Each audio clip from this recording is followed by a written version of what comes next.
Tantor Audio, a division of Recorded Books, presents The Dragon's Revenge by Conor Kostick, narrated by Samuel E. Hoke. Chapter 1. Dragon Attack.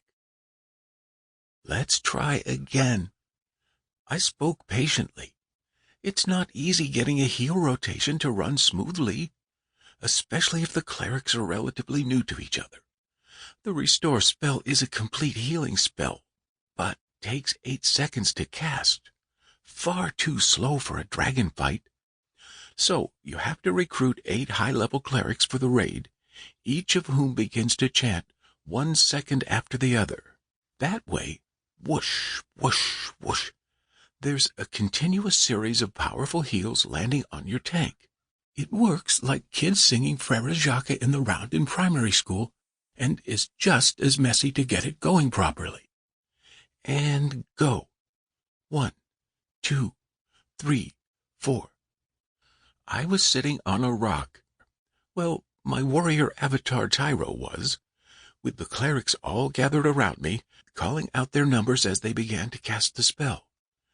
The curious thing about the scene was that even though all avatars can be fully customized in the world of Epic, these players looked pretty similar. It was like I was circled by clones. That's because they all had the same quest gear: Neothala's breastplate, a shield of warding, and Move's hammer of the elements. Top-ranking cleric items representing years of effort. Nothing but the best for my raids. Except 5. The 6th cleric just stood there, no raised arms to cast a spell, nothing but a blank stare into the distance. Oh, come on, Trigal, where are you? This time I couldn't keep the exasperation out of my voice. Sorry, man, pizza arrived just at the wrong time. And that encapsulates the challenge of organizing a big raid. 123 avatars, all logged into Epic in the hope of making history. Some were just kids, maybe waking up in the middle of the night to join a raid the way I used to. Others perhaps were middle-aged hotshot lawyers, closing their office door and lowering the blinds for an hour of epic play, and everything in between. I felt responsible for their time and was very conscious of the need to keep everything running to schedule. Start over, please, and go. Now, the rotation was established properly, the clerics twitching in order, landing their spells about a second apart. I let it run through 5 cycles and called a halt. Good. Go over to your starting places behind Braja. As the clerics obediently trudged past me up the hill, I swapped my communications from local to the raid channel, which I'd earlier defined as Dragon Attack, and made an announcement. The pizza incident had caused me to worry. Channel Dragon Attack. 10 minutes to start, I announced. This is your 10-minute warning. Eat, drink, go to the toilet. We begin in 10. Then I took my own advice, raising my foot off my little tracking pad and unclipping from the gloves and helmet. It was always a little disconcerting phasing in and out of Epic. The game was this huge fantasy environment with extraordinary landscapes and incredible skies. There are 2 moons in Epic, and whether by design or just the way the game had evolved, you could get breathtaking evenings like the one I just stepped away from, where the sun was setting on one horizon and the moons had risen from the other to glow as though burnished with copper. By contrast, I unclipped from the game to see a dingy room, barely wide enough to fit my bed. My clothes were strewn on a floor whose faded brown carpet had a well-worn path from door to bed. It was dimly lit, my bedroom, mostly because my curtains were nearly always closed. Who wanted to look out at the grim walls and barred windows of a factory on the other side of the alley? I had put shelves in myself, and these ran around high up above my poster-clad wall.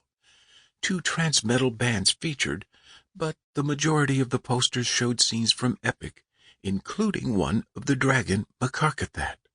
If there was one feature of the room that did not look typical for a teenager's bedroom in overcrowded Dublin, it was the high-tech gear on top of the shelving. Black boxes there had small blue and green LEDs blinking in and out of phase.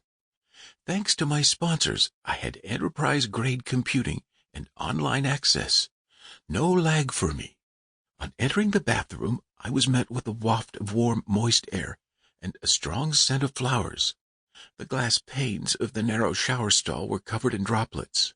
Evidently, Mom had just been in here. "Mom?" I shouted downstairs, but there was no reply. Her new cleaning job was in the Bartlett Private Hospital, over an hour away on the south side of town.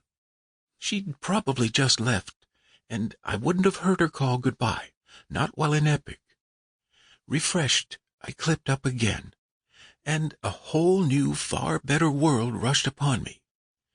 Even clipping up is an intense, addictive experience, let alone fighting dragons. You place one foot on a tracking pad, a foot that becomes adept at spinning it in whatever direction you need to move your avatar.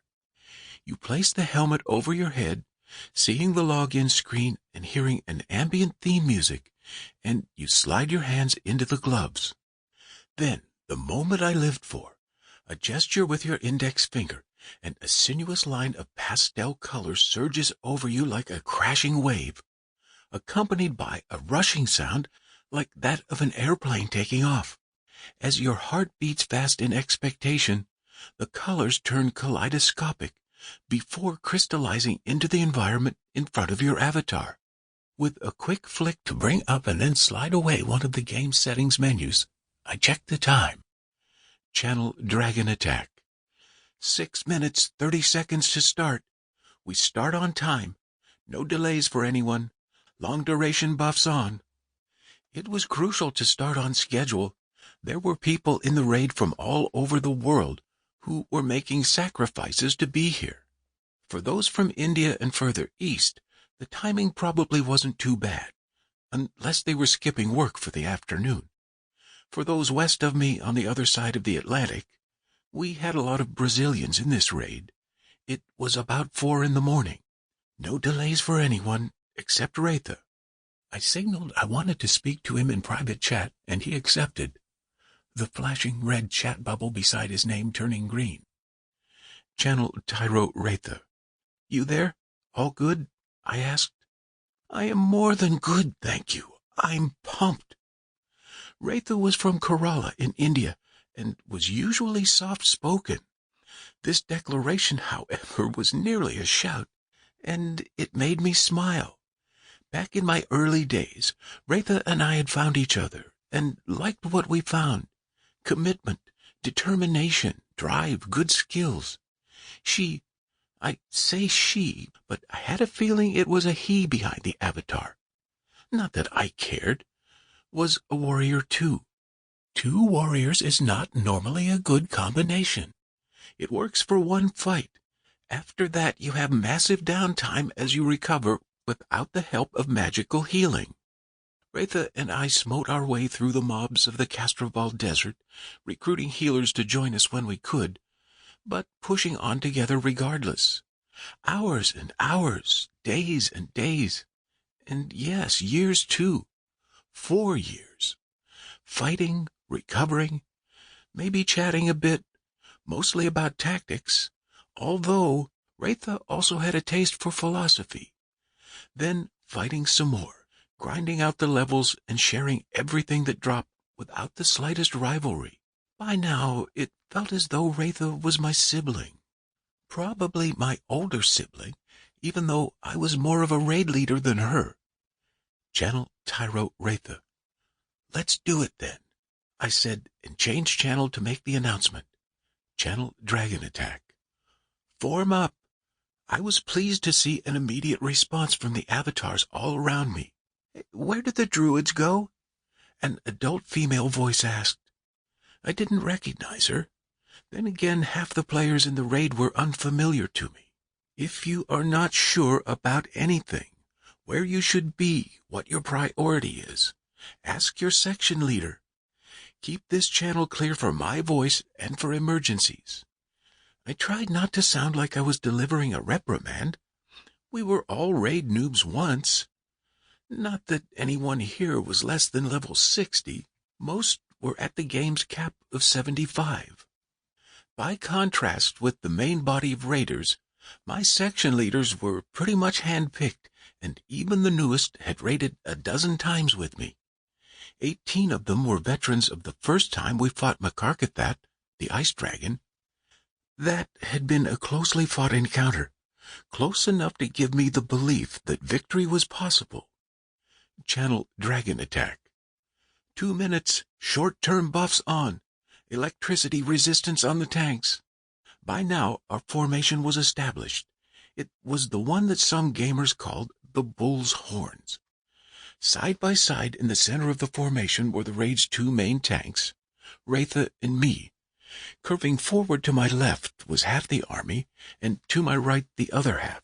The reason for this formation was that when engaged, we'd envelop the dragon, and once the warriors at the base had firmly gained the dragon's attention, the rogues and backstabbers at the tips of the horns would run around behind her and do their worst. Not everyone was in line. I had 2 sections of hunters out of formation behind me. Also, both Wraitha and I each had a paladin immediately at our backs. These guys were doomed, and, of course, the 8 clerics were off to the side to Wraitha's right. They had to get close enough to be able to land their heels, but it was imperative that the clerics stay out of the way of the forked lightning that Makarkathat would breathe against us. I raised my sword. Channel Dragon Attack. Advance. Walking pace. The pleasure of leading an army of heroes against the most powerful dragon in Epic is hard to describe, but I'll try. In part, it was visual. When in the real world would you ever see anything like this? A wind-swept, heather-covered hill, a purple and navy sky with 2 large near-full moons ahead, and a setting sun behind. With the darkest of our 3 shadows stretching ahead of us, towards the crest of the hill, 123 comrades in full battle mode marched to the toughest battle of their game lives. Each one of us had already been on a journey of several years to arrive at this moment. Everywhere I looked was a figure to make me proud of being part of this army. Near me was Grithus, a Shadow Knight lizard man, wearing shimmering black plate mail. He walked tall, a lance in his hands, with an emerald pennant. That had been his reward for completing the Serpent of the Golden Spire quest. I'd organized the final raid for him, and ever after he'd never failed to turn up when I needed him. Right now his forked tongue was flicking in and out of the gap in his polished helmet. It was as though he were nervous and excited, although surely the game's animations were not smart enough to pick that up. Across to the right was Serpentia, an elven sorceress with turquoise hair and a gold-lined cloak to match. In the real world, she was well known for her hosting and writing Japanese dating sims. Here, she was a level 75 specialist in the art of elemental summoning and utterly disdainful of any attempt to flirt with her or mention her other role. Here, in other words, she was Serpentia, and there was no other world. Everywhere I looked, whether I knew the person's story or not, I saw resolute, skillful champions striding toward battle, and it made me proud to be leading them. A 17-year-old Irish kid from Cabra, one of Dublin's most deprived and neglected areas. In case everyone wasn't feeling the intensity of the moment enough, we all were, of course, I called up my epic playlist and broadcast Ride of the Valkyries in the raid channel. It was something of a trademark of my raids. Channel Tyro Wraitha. "My friend," said Wraitha immediately, "this is what I live for." "Me too." With a glance at my comrade, I took a moment to appreciate that life was great. It really hadn't been. Only in the last few months, when Mom had seen that I was becoming a celebrity and was able to earn some money from sponsorship, did the constant battle between us ease up. Naturally, she wanted me to concentrate on schoolwork. Equally naturally, I wanted to concentrate on Epic. Our conflict and the need for lying and secrecy about how much I was playing the game had made me utterly miserable at times. Her too, I'm sure. And even when Mom and I'd been getting on together, there was still our grim, tedious battle with poverty to put me off the real world. It was all good now, though. Raitha and I were the last to march over the curve of the hill, and there, in the rocky dip below us, was Macarcathat, staring right at us, of course. She knew we were coming. She'd probably been waiting ever since that last raid when she'd feasted on our bodies. This was the Queen of the Dragons. Macarcathat was enormous. Her size alone made you feel your cause was hopeless. With her wings spread out, she'd have covered half a football field. Her head soared 10 meters or so above the ground, and in her monstrous way, she was beautiful. Those outspread wings were an amazing opalescent color, shot through with blue veins and a purple that began deep at her shoulders and faded to violet at the tips of her claws. A color so dark a blue as to be nearly black ran along her jagged spine, while the underneath of her body was that opal white again. The contrast between dark and light was so strong that Macarcathat looked more like a snake than many dragons do. Her head, too, was serpentine, flat in shape, with wicked black eyes and a wide mouth which you could see was full of sharp curved teeth when she dropped her lower jaw, as she was doing now, to hiss at us. There was a lot of murmuring and swearing in the main channel from those who'd never seen Macarcathat before, and also from those who had. Channel Dragon Attack. Stay at a walk, I instructed them, and the voices immediately ceased, at least in the raid channel. Probably they were swearing away in their sections, which was fine. Our right flank needs to edge away more. Macarcathat was on the rise. It seemed as though the whole hillside was lifting up. An incredible, deep whomp sound swept over us as she beat her wings. You could feel it in your body. And another, and another. The dragon was airborne. Channel Dragon Attack. Warriors, charge! It seemed as though the dragon was looking directly at me with her wicked eyes. And perhaps she had singled me out. Did she even remember me? For, with a huge roar, she plunged downward, and from her fearsome jaws blasted lightning at me and those immediately beside me. On our previous attempt, this initial shocking pulse of purple and white electricity had knocked out about a third of the raid, and even though we resurrected the dead as fast as we could, we never caught up. This time, only 2 of the dozen warriors who had run slightly ahead of the rest of the raid were dead. Admittedly, all of us had suffered significant drops in our hit points, but this was still a good start. Channel Dragon Attack. Move into position, but wait until Raitha has the aggro before attacking. We didn't want the dragon spinning around taking out characters left, right, and center. Not at all. We wanted her focused on Raitha, and me, the toughest warriors in Epic. In the past year, when we'd started to organize raids in earnest, Raitha and I had decided to diverge in our priorities for character advancement. I'd gone for pure defense. She'd gone for the ability to hold the monster's attention with aggro-creating abilities and gear.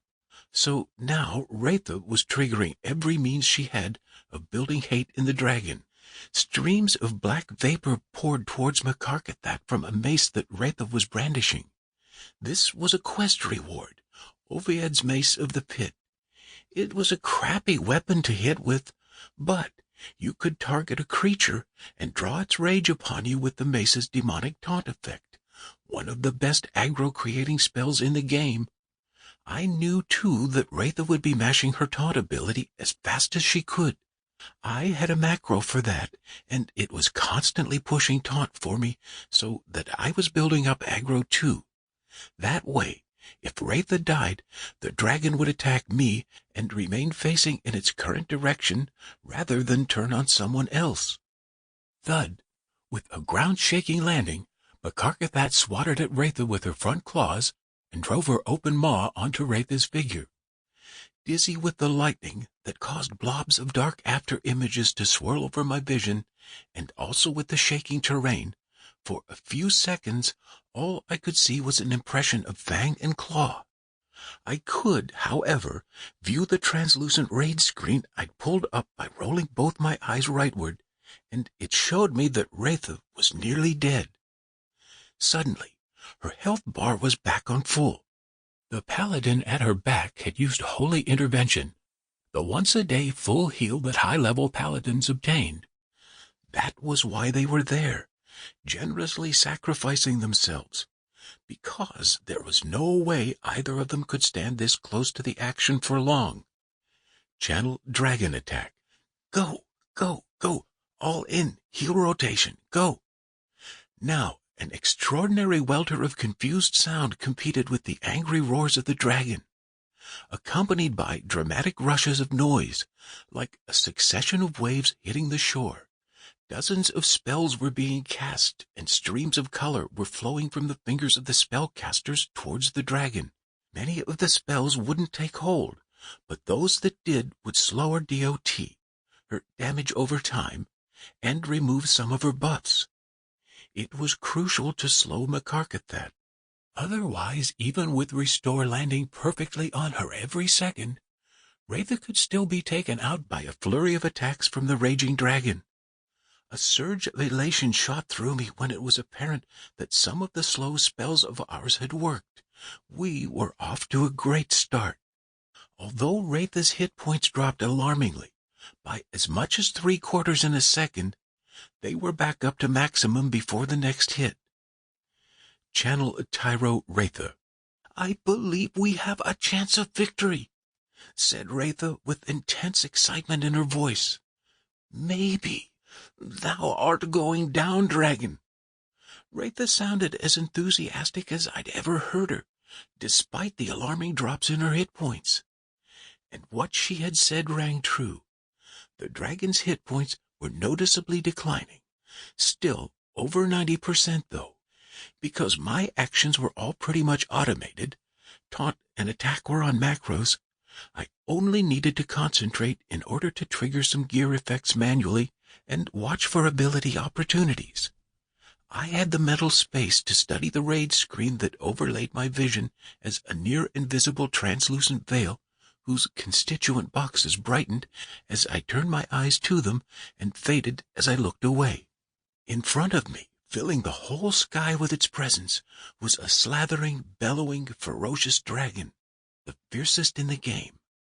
Despite its furious roars, its beating wings, and the constant battering I was taking, I was barely giving the dragon any attention.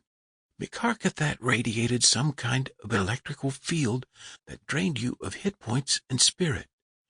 Judging by the raid screen, a lot of us, much more than half, were on less than 1/4 hit points. I knew this would happen and had assigned the druids, once they had tried to DOT the dragon, to heal the non-tanks. As for spirit, I'd made it a condition of participation by caster classes that they each bring a major potion of spirit restoration. Plus, I had all my section leaders carry spares. Channel Tyro Braja. Restore, please. Yep, replied Braja.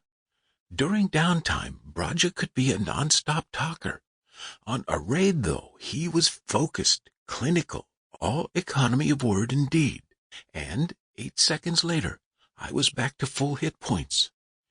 Clerics were in high demand in Epic. It was kind of a boring class and hard to level solo. In groups, however, well, you were everyone's friend. About 3 years ago, Wraitha and I had called for a cleric to join us in the halls of the Amber Palace, and Braja had come over. First thing he'd said was, "You better be good, because I'm high-grade awesome." Then he'd given us his terms. Loot was randomly distributed unless a cleric item dropped. If it represented an upgrade, he got it. No arguments. Secondly, we had to listen to heavy metal from Finland while we battled. Bring it on! Wraitha had laughed, and soon we were rocking the zone. The three of us had been a team ever since. Braja had the same dedication to the game as Wraitha and me, playing it even more than me, somehow fitting in the time around a job as a postal worker. You could tell from his conversation that Braja had read a lot. Whatever he studied in the past, it was epic that he'd mastered. Right now, Braja was somewhere to my right, minding the clerics in the rotation. The extra cleric who kept topping their hit points up as the dragon's AE, area of effect, caused their health to sink. But he also kept his eye on me. Channel Dragon Attack. Stand by to rebuff protection from electricity. This alert was especially for the druids and sorcerers. Last time, when Makarkathat was reduced to 75% hit points, she cast a really strong debuff and stripped our front row of protection. Then, she did her second lightning breath attack, and that had blown Wraitha to pieces. Think smoldering boots and nothing else. Everyone nearby had taken a massive hit too. It was a cruel trick from the game, and at the time, one we'd all complained about in the subsequent forum discussions about the fight. How was anyone supposed to survive that combination of debuff and nuke? After analyzing the recording of the fight, however, I could see there was just time to restore the crucial protection buff. Exactly the same happened now. With a surge that raised her head high, Makarkathat screamed, and all my buffs disappeared. Channel Dragon Attack. Now! Triumphant, vengeful, fearsome, the dragon drew itself up again, judging where best to blast its lightning breath. A moment before a shocking pulse shot through all of us grouped at the front of the dragon, a small square appeared on my translucent buff list. The icon was a picture of a purple ball with lightning all around it on the outside. While I could feel the spine-tingling rush of electricity all around me, my hit points only dropped by a quarter. Our two paladins were wiped out by the attack, but Wraitha was going strong, already back on full. Channel Tyro Wraitha. "Oh my goodness!" shouted Wraitha. "I wrote it out this time." I was too busy checking out the status of the other players to reply. This was going well. Over 100 of the team were still battling hard, and the dragon, slowly but surely, was being taken down from 75 towards 50%, which was my next worry. Last time we managed to get to 50%, only to see the dragon do a trick with its wings, beating them hard, increasing our hit point drain and slowing us. At that point, the raid had become a wipe. This time I had a plan, but I was still sweating over it. Hack, hack, hack, taunt, taunt, taunt. My avatar was chopping away at the dragon, with a long sword of the moon. Whenever the dragon shifted, which it did a lot, jumping up to claw Wraitha or give a mighty cry, I could see dozens of my comrades crowded around it, all chipping away with weapons that, in any other circumstance, would have been impressive-looking, but which here looked small and ineffective. 55, 54, 53, 52. I watched the bar representing the dragon's hit points drop. Channel Dragon Attack. "Hunters!" I called out, and over the rise came 10 hunters, all fully buffed, full hit points, held in reserve for this moment. The hunter class, when it reached level 60 and did the appropriate quest, could trigger an undeviating flight ability that allowed them 90 seconds of double damage with a bow. Now the arrows rained in hard upon the dragon's flank, even though Makarkathat leapt backwards at 50, and the effect of her beating wings kicked in. My blows felt as though I was hitting her through a wall of glue, and I could see from the raid UI, user interface, we were all losing health. The dragon's own hit points were rushing downwards. At 40%, the dragon dropped back to the ground and we were restored to normal speed. Channel. Sample complete. Ready to continue?